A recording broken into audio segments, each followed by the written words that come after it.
Walter, here's the F3-100. I believe you're going to fall in love with this saw.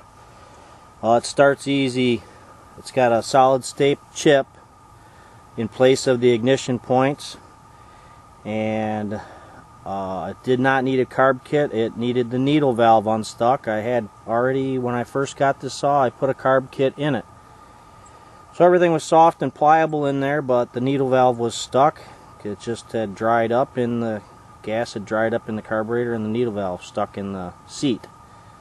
But it's going again now, and we'll show you it.